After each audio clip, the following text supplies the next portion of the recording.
Hello दोस्तों, teaching for you में आपका स्वागत है। आइए देखते हैं आज की क्लास। बीएड फोर्थ सेमेस्टर राजा महेंद्र प्रताप यूनिवर्सिटी तथा डॉक्टर भीमराव अंबेडकर यूनिवर्सिटी दोनों का पाठ्यक्रम जो है उसी के अंतर्गत आज बीएड सेकेंड सेमेस्टर की क्लास बीएड फोर्थ सेमेस्टर की क्लास करने जा रहे हैं। तो दोस्तों देखते हैं आज का क्वेश्चन क्या कह रहा है। पहला क्वेश्चन है, मूल्यांकन व मापन में मुख्य अंतर है। क्या है भैया? ए मूल्यांकन हमें हाउ गुड का उत्तर देता है, बी मापन हमें हाउ मच का उत्तर देता है, सी ए व बी दोनों, तथा डी मूल्यांकन एवं मापन में कोई अंतर नहीं होता, दोनों एक ही कार्य के अलग अलग नाम होते हैं। तो इसमें बच्चों जो सही आंसर होगा, आंसर जो क्या होगा, ऑप्शन नंबर ए और ऑप्शन नंबर बी। मूल्यांकन जो है हमें हाउ गुड का आंसर देता है और मापन हमें हाउ मच का आंसर देता है। तो ये क्या हो जाएगा, ऑप्शन नंबर सी इसका राइट आंसर हो जाएगा। आते हैं अगले क्वेश्चन में। मूल्यांकन मुख्यतः संबंधित होता है किससे? उद्देश्यों की प्राप्ति से, छात्रों के व्यवहार परिवर्तन से, ए व बी दोनों से, या लक्ष्यों की प्राप्ति से। तो क्या है, मूल्यांकन संबंधित किससे होता है? ये उद्देश्यों की प्राप्ति तथा छात्रों के व्यवहार परिवर्तन दोनों से संबंधित होता है। तो इसका राइट आंसर क्या हो जाएगा, ऑप्शन नंबर सी इसका राइट आंसर हो जाएगा। आते हैं अगले क्वेश्चन में। कक्षा न्यूनतम व्यवहार हमें बताता है। क्या? एक कक्षा में कम से कम कितने छात्रों के व्यवहार में परिवर्तन आए हैं, बी प्रत्येक छात्र के व्यवहार में कितना परिवर्तन आया है, सी अध्यापक के कक्षा शिक्षण में कितना परिवर्तन आया है, और डी कक्षा में न्यूनतम अंक कितने हैं। तो इसका जो सही आंसर हो जाएगा ऑप्शन नंबर ए, कक्षा में कम से कम कितने छात्रों के व्यवहार में परिवर्तन आया है। ये क्या है, कक्षा के न्यूनतम व्यवहार जो है हमें बताता है। अगला क्वेश्चन, निम्न में से मूल्यांकन को छात्रों के द्वारा शैक्षिक उद्देश्यों को प्राप्त करने की क्रमबद्ध प्रक्रिया के रूप में परिभाषित किया है। किसने? ब्रेडफील्ड ने, मोरडॉक ने, या एन.एम. डांडेकर ने, या एन.सी.ई.आर.टी. ने। तो इसका जो सही आंसर हो जाएगा ऑप्शन नंबर सी, एन.एम. डांडेकर ने। अगला क्वेश्चन, निम्नलिखित में से कौन सा एक मूल्यांकन प्रक्रिया का प्रमुख अंग है? ए उद्देश्य, बी उपकरण, सी व्यवहार परिवर्तन, या डी उपर्युक्त सभी। तो जो इसका राइट आंसर हो जाएगा, जो मूल्यांकन प्रक्रिया का जो प्रमुख अंग है वो उद्देश्य भी होगा, उपकरण भी होगा, और व्यवहार परिवर्तन भी इसी से होता है। तो इसका राइट आंसर क्या हो जाएगा, ऑप्शन नंबर डी इसका राइट आंसर हो जाएगा। आते हैं अगले क्वेश्चन, क्वेश्चन नंबर 6 में क्या कह रहा है, मूल्यांकन के लिए तथ्य किसके द्वारा एकत्रित किए जाते हैं? ए मूल्यांकन के उपकरण द्वारा, बी न्यायादर्श के द्वारा, या निरीक्षण के द्वारा, या स्वयं अध्यापक के द्वारा। तो जो इसका सही आंसर हो जाएगा, मूल्यांकन क्या है, किसके तथ्य द्वारा एकत्रित किए जाते हैं? तो ये हो जाएगा मूल्यांकन के उपकरण के द्वारा एकत्रित किया जाता है। अगला क्वेश्चन, मूल्यांकन का आउटकम क्या है? ए उद्देश्य, बी उपकरण, सी व्यवहार परिवर्तन, या पाठ्यक्रम परिवर्तन। तो आउटकम क्या हो जाएगा? आउटकम जो हो जाएगा बच्चों, ये हो जाएगा व्यवहार परिवर्तन। क्या हो जाएगा बच्चों? व्यवहार परिवर्तन। ये है मूल्यांकन का आउटकम है। अगला क्वेश्चन, मूल्यांकन के उपकरणों का चयन किसके आधार पर किया जाता है?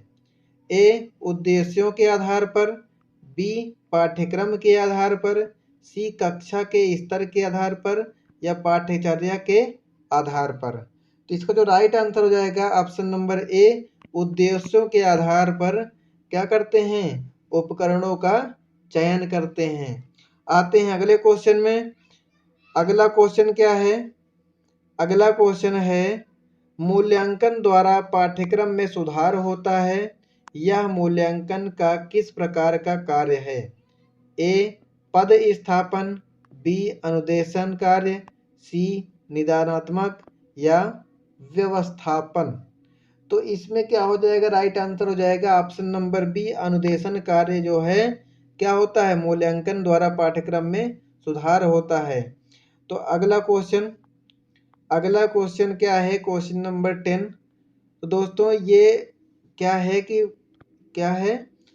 जो हमारे फोर्थ सेमेस्टर में आने वाला जो क्वेश्चन है, मोस्ट इम्पोर्टेंट क्वेश्चन है, उसको लिया गया है, जो कि ये क्वेश्चन संजय सीरीज से लिया गया है। तो अगला क्वेश्चन देखते हैं बच्चों, क्या है, मूल्यांकन का विकासात्मक कार्य क्या नहीं करता है। अध्यापक को आवश्यक फीडबैक देना, बी शिक्षण तकनीक में सुधार का अवसर देना, सी छात्रों की विशिष्ट आवश्यकताओं की जानकारी देना, या उद्देश्यों की प्राप्त में सहायता देना। तो जो इसका राइट आंसर हो जाएगा ऑप्शन नंबर सी, छात्रों की विशिष्ट आवश्यकताओं की जानकारी देना। आते हैं अगले क्वेश्चन में, मूल्यांकन का निदानात्मक कार्य क्या कहलाता है, क्या करता है तो ए छात्रों की कमी को पता लगाना, बी शिक्षण विधि में कमी बताना, या सी विशिष्ट अनुदेशन के चुनाव का अवसर देना, या डी उपर्युक्त सभी। तो इसका राइट आंसर क्या जाएगा, ऑप्शन नंबर डी, उपर्युक्त सभी, क्योंकि ये सभी क्या हैं, इसके निदानात्मक कार्य हैं। अगला क्वेश्चन नंबर 12 क्या कह रहा है बच्चों, आकलन शिक्षण अधिगम प्रक्रिया का अभिन्न अंग है, क्योंकि आकलन से अध्यापक छात्रों के अधिगम को समझते हैं और शिक्षण की परिपुष्टि भी होती है। बी आकलन एकमात्र तरीका है जो आश्वस्त करता है कि शिक्षकों ने पढ़ाया और बच्चों ने सीखा है। सी आकलन के माध्यम से केवल छात्र अपने अंकों की तुलना कर सकते हैं, या डी परिवर्तन में शिक्षा में केवल अंक ही महत्वपूर्ण है। तो बच्चों इसमें राइट आंसर क्या हो जाएगा, राइट आंसर हो जाएगा हमारा ऑप्शन नंबर ए, आकलन से अध्यापक छात्रों के अधिगम को समझते हैं और अपने शिक्षण की परिपुष्टि भी होती है। तो ये इसका राइट आंसर हो जाएगा। आते हैं अगले क्वेश्चन में, आकलन मूल्यांकन की कौन सी प्रक्रिया होती है, विस्तृत होती है, संक्षिप्त होती है, वृहत होती है, या इनमें से कोई नहीं। तो जो इसका राइट आंसर हो जाएगा, आकलन जो होती है क्या होती है, संक्षिप्त होती है। क्या होती है बच्चों, संक्षिप्त होती है। आते हैं अगले क्वेश्चन में, अगला क्वेश्चन क्या कह रहा है, क्वेश्चन नंबर 14, आकलन के प्रकार हैं फॉर्मेटिव आकलन, योगात्मक आकलन, उभयनिष्ठ आकलन, या उपर्युक्त सभी। तो इसका जो राइट आंसर हो जाएगा ऑप्शन नंबर डी, उपर्युक्त सभी इसका राइट आंसर हो जाएगा। आकलन की विशेषता है शिक्षक का मूल्यांकन, बी शैक्षिक सुधारों में सहायक, सी अधिगम आवश्यकताओं की जांच में सहायक, या डी उपर्युक्त सभी। तो इसका जो राइट आंसर हो जाएगा ऑप्शन नंबर डी, इसका राइट आंसर हो जाएगा उपर्युक्त सभी। आकलन का क्षेत्र है शैक्षिक उपलब्धियों का पता लगाने में, बी वैयक्तिक भिन्नताओं का ज्ञान करने में, सी स्थान निर्धारित करने में, या डी उपर्युक्त सभी में। तो 16 का जो आंसर हो जाएगा ये क्या है, सभी में ये क्या है, आकलन का क्षेत्र होता है। तो इसका राइट आंसर क्या हो जाएगा, ऑप्शन नंबर डी उपर्युक्त सभी। आते हैं बच्चों अगले क्वेश्चन में, क्वेश्चन नंबर 17 क्या कहता है, निर्धारण या आकलन का आशय उन सभी नीतियों, सिद्धांतों एवं विधियों की समीक्षा से है जो कि छात्रों की शैक्षिक एवं सामाजिक आवश्यकताओं के ज्ञान एवं उनकी पूर्ति के लिए प्रयुक्त होती है। आकलन की यह परिभाषा किसने दी है, रेमंड ने, या एस.के. दुबे ने, या एच.एस. शर्मा ने, या रविंद्रनाथ टैगोर ने। तो जो इसका राइट आंसर हो जाएगा option number B, professor S K. Dubey ने इस परिभाषा को दिया है। आते हैं अगले क्वेश्चन में, अधिगम के लिए आकलन का प्रमुख सिद्धांत होता है, क्या होता है, ए प्रभावी पृष्ठपोषण, बी छात्र सहभागिता, सी शिक्षण समायोजन, और डी उपर्युक्त सभी। इसका राइट आंसर क्या हो जाएगा ऑप्शन नंबर डी उपर्युक्त सभी। आते हैं अगले क्वेश्चन में बच्चों। अगला क्वेश्चन नंबर 19, इसको देखिए, पढ़िए। क्या है? आकलन को अधिगम के रूप में प्रस्तुत करने की प्रक्रिया में आकलन ही अधिगम के समस्त पक्षों का निर्धारण करता है। प्रत्येक बिंदु पर आकलन तथा उसके अनुरूप अधिगम व्यवस्था संपन्न होती है। इसमें अधिगम एवं आकलन दोनों पृथक रूप से न होकर एक दूसरे के पूरक होते हैं। कहने का मतलब यह है, अधिगम और आकलन क्या है, एक दूसरे से अलग अलग ना होकर एक दूसरे के पूरक होते हैं। मतलब कि अधिगम के बिना आकलन नहीं हो सकता और आकलन के बिना अधिगम नहीं हो सकता। अधिगम के रूप में आकलन को इस प्रकार परिभाषित किया है। किसने किया है? Shrimati R.K. Sharma, S.K. Dubey, H.S. Sharma या मैकडूगल। तो इसको किसने किया बच्चों? इसको किया है, परिभाषित किसने किया है? श्रीमती R.K. शर्मा ने। किसने किया है, किसने बताया है कि अधिगम और आकलन पृथक रूप में ना होकर एक दूसरे के पूरक होते हैं? इसको बताया है R.K. शर्मा ने।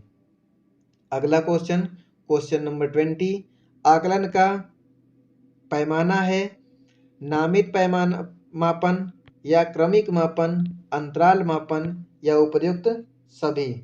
तो इसका जो आकलन का पैमाना है ये सभी है, तो इसका राइट आंसर क्या हो जाएगा? उपर्युक्त सभी।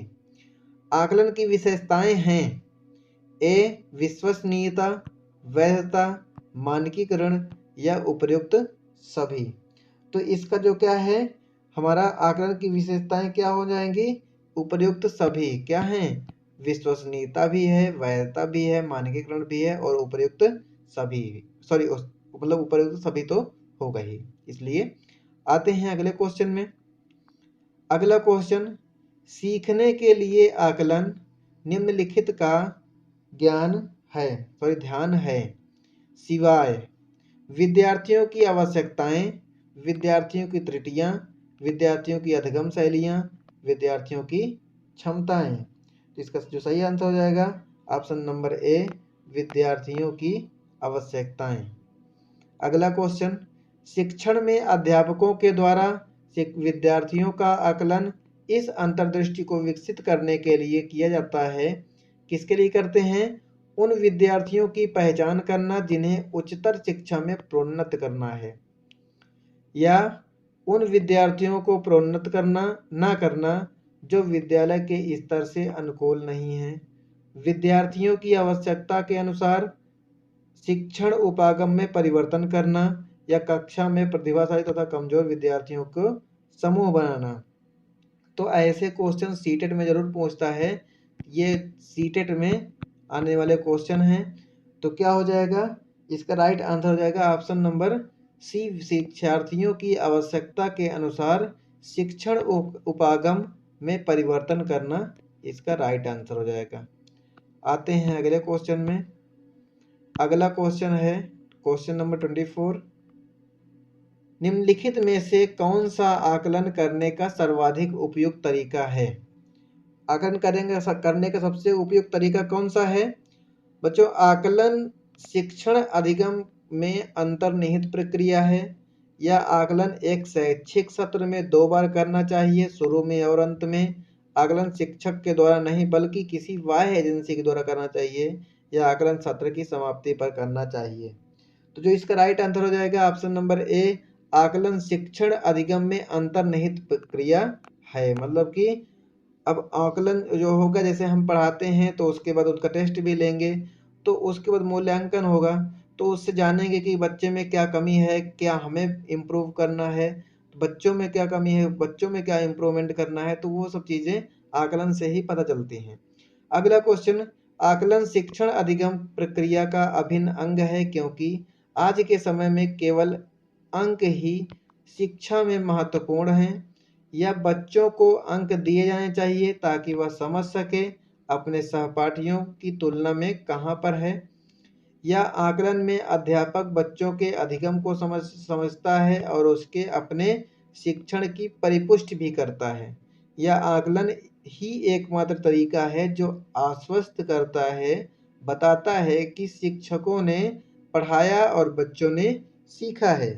तो इसमें जो सही आंसर हो जाएगा ऑप्शन नंबर सी, इसका राइट आंसर होता है आकलन में अध्यापक बच्चों के अधिगम को समझता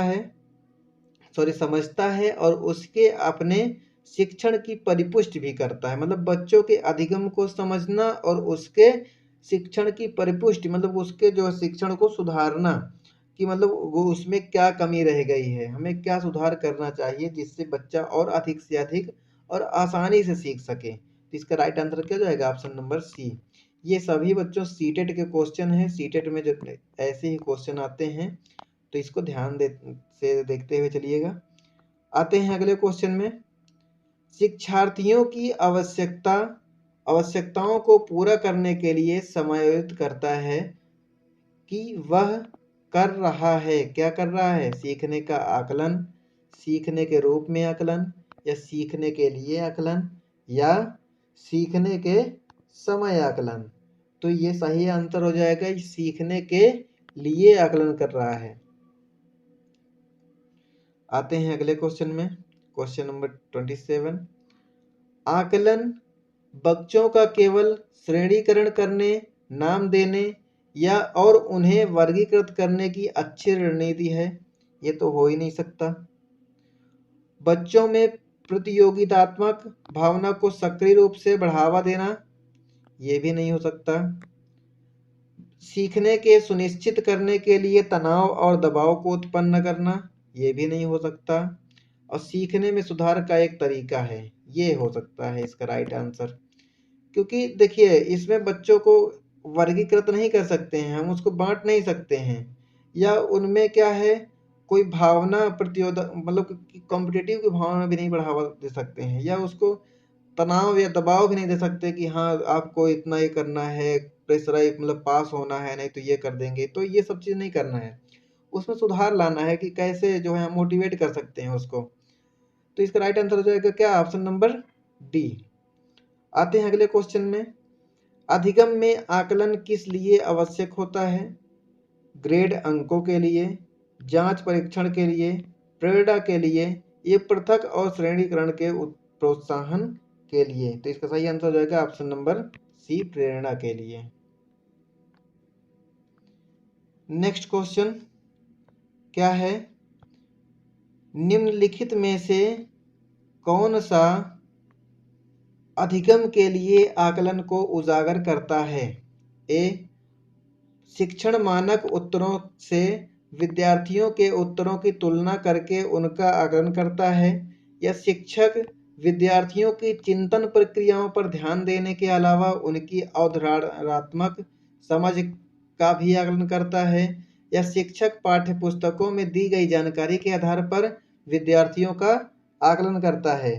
तो इसका जो सही आंसर हो जाएगा, कौन सा उजागर करता है कि शिक्षक विद्यार्थियों में चिंतन प्रक्रियाओं पर ध्यान देने के अलावा उनकी अवधारणात्मक समझ को भी आकलन करता है। मतलब कि जो चिंतन प्रक्रिया है उससे कि उनकी अवधारणात्मक समझ क्या है, मतलब वो किसी चीज़ के बारे में कैसे सोचते हैं, क्या करते हैं, तो उसके लिए भी शिक्षक जो है आकलन करता है। तो इसका राइट आंसर क्या जाएगा ऑप्शन नंबर बी। आते हैं अगले क्वेश्चन में। निम्नलिखित में से कौन सा एक अन्य विकल्पों में संबंध नहीं है? प्रश्नोत्तर सत्रों को संगठित करना, ऑप्शन नंबर ए किसी विषय पर विद्यार्थियों की प्रतिक्रिया लेना, या प्रश्नोत्तरी परिचालित करना, या स्व आकलन के कौशल को प्रतिमानित करना। देखिए ये प्रतिमानित, ये क्या आ गया, निगेटिव वर्ड आ गया। तो स्व आकलन तो हम कर सकते हैं, लेकिन इसे प्रतिमानित करना ये तो नहीं हो सकता है। तो इसमें ये सब क्या है, सही है, लेकिन ये क्या है, गलत। तो जो गलत है वही हमारा क्या है, क्योंकि नहीं लिखा हुआ है, तो इसलिए राइट आंसर क्या होगा, जो हमारा गलत है। फिर आते हैं अगले क्वेश्चन में। क्रिस्टीना अपनी कक्षा को क्षेत्र भ्रमण पर ले जाती है और वापस आने पर अपने विद्यार्थियों के साथ भ्रमण पर चर्चा करती है। यह डैश की ओर संकेत करता है, किसकी ओर संकेत करता है बच्चों? सीखने का आकलन, सीखने के लिए आकलन, सीखने का आकलन, आकलन का सीखना, या आकलन के लिए सीखना। तो 31 का ऑप्शन नंबर ए सीखने का आकलन इसका राइट आंसर हो जाएगा। कहने का मतलब ये है कि जैसे हम कोई टीचर है क्रिस्टीना अपने बच्चों को क्षेत्र भ्रमण पर ले जाती है, मतलब वहाँ के टूर पे ले जाती है, और फिर टूर से आने के बाद जो है विद्यालय में आने के बाद उस पर चर्चा करती है कि बच्चों आपने क्या देखा वहाँ पे, कैसे हम लोग गए और रास्ते में क्या क्या हमने देखा, कैसे हमने एंजॉय किया। तो सब क्या है, वो सीखने का आकलन है, क्योंकि कहने का मतलब ये है क्षेत्र भ्रमण से जो चीज़ हमने सीखा है उसका आकलन करना है। आते हैं अगला क्वेश्चन। विद्यालय आधारित आकलन प्रारंभ किया गया था ताकि सभी विद्यार्थियों को संपूर्ण विकास को निश्चित किया जा सके, विद्यार्थियों की चतुर्मुखी उन्नति के लिए सभी गतिविधियों के नियमित अभिलेखन हेतु अध्यापकों को अभिप्रेरित किया जा सके, यह विद्यालय अपने क्षेत्र में विद्यमान अन्य विभिन्न विद्यालयों की तुलना में प्रतियोगिता द्वारा अपनी विशिष्टता का प्रदर्शन करने हेतु अभिप्रेरित हो सके, यह राष्ट्र में विद्यालयी शिक्षा संगठनों की विशिष्टता का विकेंद्रीकरण किया जा सके। जो इसका राइट आंसर हो जाएगा ऑप्शन नंबर ए, सभी विद्यार्थियों के संपूर्ण विकास को निश्चित किया जा सके। ये क्या है, विद्यालय के आधारित आकलन प्रारंभ किया गया है, इसका जो है राइट आंसर हो जाएगा। आते हैं अगले क्वेश्चन में। क्वेश्चन नंबर 33 क्या कह 33 कह रहा है कि सामाजिक अध्ययन में आकलन का प्रमुख प्रयोजन है। क्या है, ए कक्षा शिक्षण में सुधार व कार्य निष्पादन को प्रमाणित करना, बी विद्यार्थियों के कार्य निष्पादन को प्रमाणित करना, सी परीक्षण पद्धति को व पाठ्यक्रम में सुधार करना, या कक्षा शिक्षण में सुधार करना। तो इसको जो राइट आंसर हो जाएगा ऑप्शन नंबर ए, कक्षा शिक्षण में सुधार व कार्य निष्पादन को प्रमाणित करना। तो बच्चों ये क्लास थोड़ा लॉन्ग होती जा रही है क्योंकि क्वेश्चन हमारे 80 क्वेश्चन हैं और इसमें मतलब लॉन्ग आंसर दिए हुए हैं, तो इस वजह से उसको डिफाइन भी करना है, तो इस वजह से क्या है लॉन्ग क्लास लंबी जाएगी। तो प्लीज़ स्किप नहीं करिएगा, ध्यान से देखिएगा क्योंकि बहुत ही इम्पोर्टेंट क्वेश्चन लिए गए हैं। तो अगला क्वेश्चन है, निम्नलिखित में कौन सा रचनात्मक आकलन के लिए उचित उपकरण नहीं है? ए मौखिक प्रश्न, बी सत्र परीक्षा, प्रश्नोत्तरी खेल और प्रदत्त कार्य। तो इसका जो राइट आंसर हो जाएगा ऑप्शन नंबर बी सत्र परीक्षा। क्या है, सत्र परीक्षा जो है उचित उपकरण नहीं हो सकती है। आते हैं अगले क्वेश्चन में, निम्नलिखित में कौन सा कथन सत्य है? मतलब 3 गलत होंगे, 1 सत्य होगा। रचनात्मक आकलन का मुख्य उद्देश्य विद्यार्थियों की उपलब्धि का श्रेणीकरण या रचनात्मक आकलन समय समय पर विद्यार्थियों के विकास का सार प्रस्तुत करता है। उसके बाद क्या है, रचनात्मक आकलन कभी कभी संकलनात्मक हो सकता है या संकलनात्मक आकलन से अभिप्राय है कि आकलन अधिगम एक निरंतर व अभिन्न अंग है। तो इसमें जो सत्य सही हो जाए, सत्य जो ऑप्शन होगा वो ऑप्शन नंबर सी कि रचनात्मक आकलन जो है कभी कभी संकलनात्मक भी हो सकता है। अगला, व्याकरण के पक्षों और शब्दों की बारीकी की समझ का आकलन है, परिभाषा के रूप में किया जाना चाहिए, संदर्भ युक्त सामग्री में किया जाना चाहिए, या बिल्कुल नहीं किया जाना चाहिए, या अधिगम अंकों का होना चाहिए। तो जो सही आंसर हो जाएगा ऑप्शन नंबर बी, संदर्भ युक्त सामग्री में किया जाना चाहिए। मतलब कि जो भी है उसमें जो है संदर्भ भी हो तो उससे बच्चों को ज़्यादा समझ में आएगा। अगला क्वेश्चन, कक्षा परीक्षणों में अक्षर प्रदर्शन करने के लिए एक बच्चे की असफलता में हमें इस विश्वास की तरफ ले जाती है कि आकलन वस्तुनिष्ठ है तथा असफलताओं को स्पष्ट रूप से पहचानने के लिए इसका प्रयोग किया जाता है। बच्चे कुछ निश्चित सक्षमताओं और कमियों के साथ पैदा होते हैं।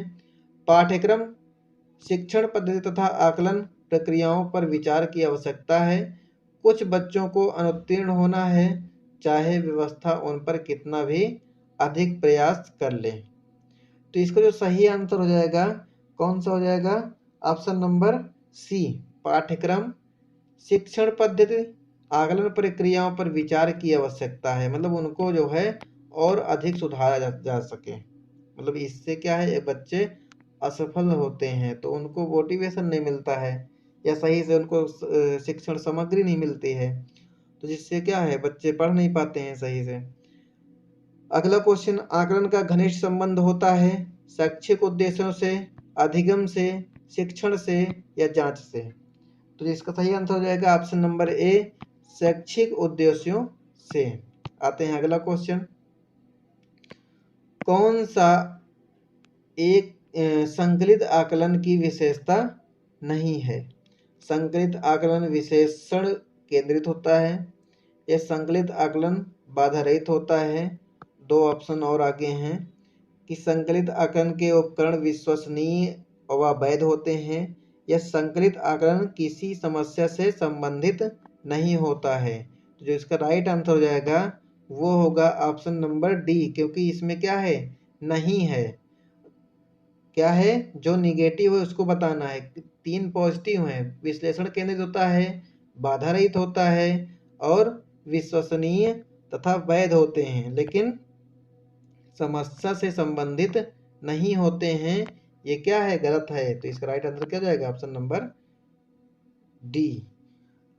आते हैं अगले क्वेश्चन में। अगला क्वेश्चन क्या है, विद्यालय आधारित आकलन मुख्य रूप से किस सिद्धांत पर आधारित होता है? बाह्य परीक्षणों की अपेक्षा शिक्षक अपने विद्यार्थियों की क्षमताओं को बेहतर मानते हैं, या किसी भी कीमत पर विद्यार्थियों के अच्छे ग्रेड मिलने चाहिए, या विद्यालय बाह्य शिक्षा निकायों से अपेक्षा ज़्यादा सक्षम है, या आकलन बहुत किफ़ायती मितव्ययी होता है। तो जो इसका राइट आंसर हो जाएगा वो होगा ऑप्शन नंबर ए, बाह्य परीक्षकों की अपेक्षा शिक्षक अपने विद्यार्थियों की समुचित क्षमताओं को बेहतर जानते हैं। क्योंकि जो शिक्षक पढ़ाता है, जो बच्चों के टच में हमेशा रहता है, तो वही तो किसी बच्चे की कमियों को जानेगा कि कौन बच्चा अच्छा है, कौन पढ़ने में खराब है और किसको क्या ज़रूरत है।